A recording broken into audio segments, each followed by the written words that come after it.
خالد لودھی صاحب، اس کا مطلب کہ بھارت کی مضبوط لابنگ کا نتیجہ ہے کہ پاکستان اس بار بھی وائٹ لسٹ میں آنے میں ناکام ہو گیا. اب یہ جو نیا 6 نکاتی پلان دے دیا گیا ہے اس پر عمل درآمد کا ٹائم حماد اظہر صاحب 1 سال دے رہے ہیں. اس کا مطلب اکتوبر میں جو اگلی بار ریویو ہوگا اس میں ہی پاکستان گرے لسٹ میں ہی برقرار رہے گا. پھر ابھی اگلے 1 سال تک کوئی امید نہیں ہے وائٹ لسٹ میں آنے کی.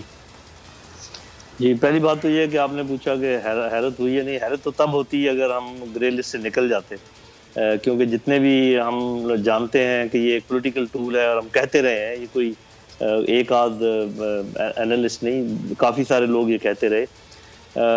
یہ دوسری بات یہ ہے کہ یہ ہمیں ماننا پڑے گا کہ جو کام ایف اے ٹی ایف کہہ رہا ہے وہ تمام کے تمام، تقریباً تمام کے تمام ہمارے اپنے فائدے میں ہیں. وہ کہ کچھ ایسے بھی ہیں جس میں اوور بورڈ ہمیں جانے کے لیے کہا گیا ہے، ان کا میں چند ایک کا ذکر بھی کر دوں گا.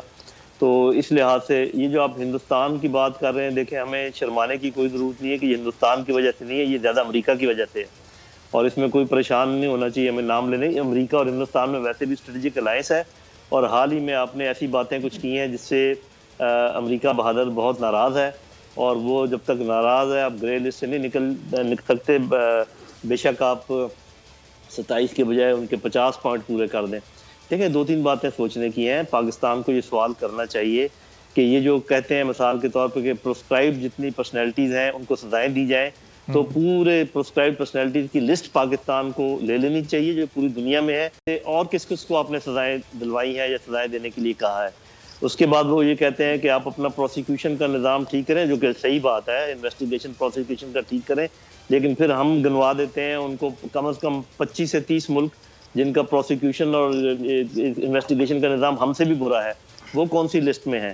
اس کے بعد حال ہی میں جب یورینیم پکڑا گیا بھارت میں، اور یہ دوسری 2 تو ابھی واقعات ہوئے، میرے خیال 5-6 واقعات ہو چکے ہیں، اور اس سب کا تعلق بلیک مارکیٹ سے ہوتا ہے. صاف ظاہر ہے کہ یہ عام کاروبار نہیں ہوتا. تو ہمیں پوچھنا چاہیے کہ ان کو آپ نے کون سی لسٹ میں ڈالا ہوا ہے. تو بھائی میرے اور جو آپ کے ناظرین سن رہے ہیں، جو میرے دوست ساتھ بیٹھے ہوئے ہیں، اچھی طرح سمجھتے ہیں کہ دس از اے پولیٹیکل ٹول. ترقی یافتہ ممالک کے ہاتھ میں دیکھیں ایک global political system, global economic system, global military system, ان کو ملا کر بڑے ملکوں نے اس کو اپنے مزاج کے مطابق ترتیب دیا ہوا ہے. صحیح. اور چائنا نے تو اس کے اندر گھس کے اس کا فائدہ اٹھا کے اور اسی سسٹم کو استعمال کر کے ہر چیز کو الٹ دیا ہے.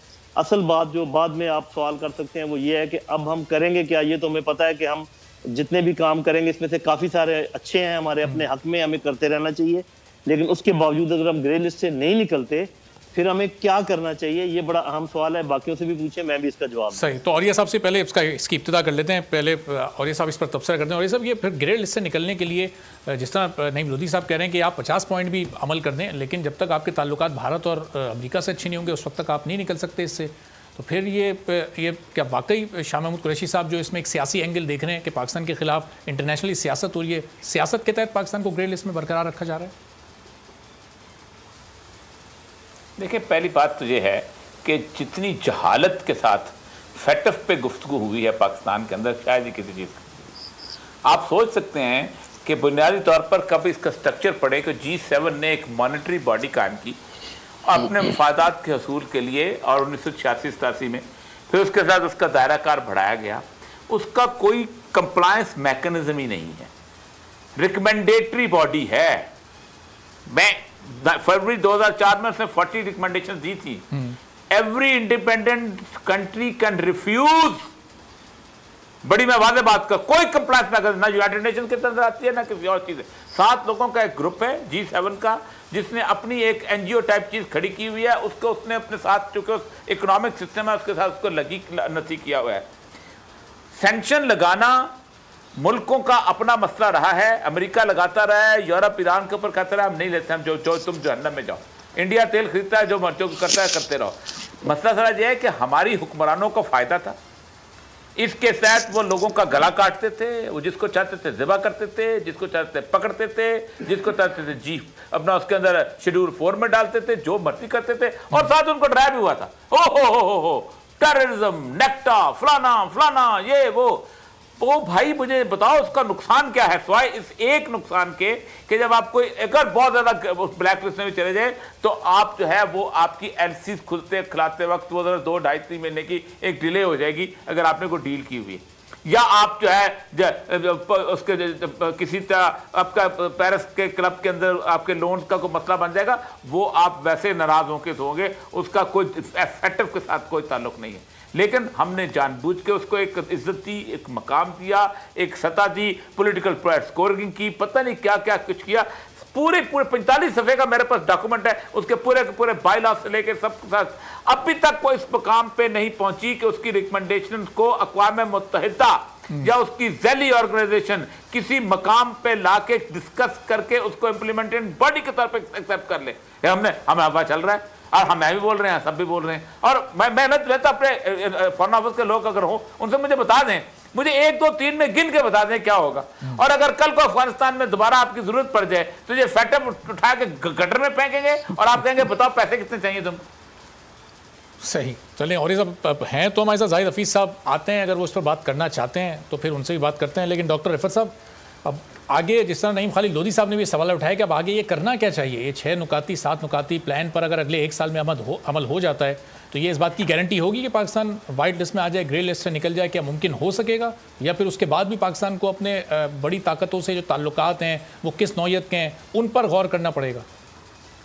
جی دیکھیے، اس کے اندر 2 باتیں بڑی کرٹیکل ہیں کہ جو فیٹف کے مطالبات ہیں جس کو یو این کی ریزولوشن کے ساتھ منسلک کیا جا رہا ہے 1272 اور وہ 1373 کے ساتھ منسلک کیا جا رہا ہے، اس کے اوپر عمل درآمد جو ہے وہ پاکستان کو ہر صورت میں کرنا پڑے گا، کیونکہ یو این ڈیزگنیٹڈ اینٹیٹیز کے خلاف وہ جو انہوں نے ٹیررزم کے حوالے سے، آپ اس لسٹ سے اختلاف کر سکتے ہیں لیکن وہ یو این کی ڈیزگنیٹڈ اینٹیٹیز ہیں، انڈیویجولز ہیں، آرگنائزیشنز ہیں، اس کے خلاف آپ کو کارروائی کرنی پڑے گی. اس کے بعد دوسری بات یہ ہے کہ جب آپ سمجھتے ہیں کہ آپ نے پوری کمپلائنس فیٹف کی ڈیمانڈ کے ساتھ اب کر لی ہے، اور اس کے باوجود اگر کوئی اضافی ڈیمانڈ بھی آپ کے اوپر لا دی جاتی ہیں تو وہ ٹائم ہوگا جس وقت پاکستان کو پاکستانی کہنے میں حق بجانے میں ہوگا کہ انف از انف، ہم اس سے زیادہ کچھ نہیں کر سکتے ہیں. اور خاص طور پہ یہ جو ہمارے نظام کے اندر وہ ہنڈی کا نظام تھا یا ٹیرر فائننس کا جو چانس تھا، اس کے حوالے سے جو بھی فیٹف نے مطالبہ کیا ہے وہ مطالبہ جو ہے اس کے پولیٹیکل اینگل اپنی جگہ پہ ہے، لیکن وہ مطالبات اپنی جگہ پہ درست ہیں، کیونکہ ہمارے نظام کے اندر اس کے اندر لیگل نظام ہو، ایڈمنسٹریٹو نظام ہو، سیکورٹی ایکسچینج کمیشن کا معاملہ ہو، اس کے اندر FBR کا معاملہ ہو، بہت سے لوپ ہولز ہیں، اور ان لوپ ہولز کو اگر ہم پلگ کر لیں گے اس سے پاکستان کو ایبسولوٹلی فائدہ ہوگا، اور میرے خیال میں پاکستان کو وہ کام کرنے چاہیے. تو ڈاکٹر صاحب یہ آج والی جو 6 اضافی ڈیمانڈز ہیں، یہ 6 نکاتی جو نیا چارٹر ہے، یہ اضافی نہیں ہے؟ اس پر پاکستان کو یہ انف آج ہی نہیں کہہ دینا چاہیے تھا؟ جی دیکھیے، اس کے اندر یہ ہے کہ یہ اضافی ڈیمانڈ اس ایشیا پیسفک ریویو جو ہوا تھا آج سے تقریباً 8 مہینے پہلے، اس کے اندر یہ ڈیمانڈ جو ہے وہ رکھی گئی ہیں، اور میں نے کہا کہ یہ ڈیمانڈ جو ہے وہ ڈی لسٹنگ کے لیے، یعنی بلیک لسٹ سے نکلنے کے لیے جو ڈی لسٹنگ کا پروسیس ہے اس کی کمپلائنس کے لیے ان ڈیمانڈ کا پورا ہونا بڑا ضروری ہے. لیکن میں پھر یہ کہہ رہا ہوں کہ ایک نقطہ جو رہ گیا ہے، جو کہ 26 معاملات میں ہم نے کافی پروگریس کر لی ہے، اور وہ فیٹف کی اپنی بھی کی طرف سے ریکگنیشن یہ ہے کہ Pakistan has made significant progress. تو اگر ہم وہ 27ویں نقطے کو عمل کر لیتے ہیں تو میرے خیال میں پاکستان اپنا کیس بہتر لڑنے کی پوزیشن میں ہوگا. صحیح. تو نہیں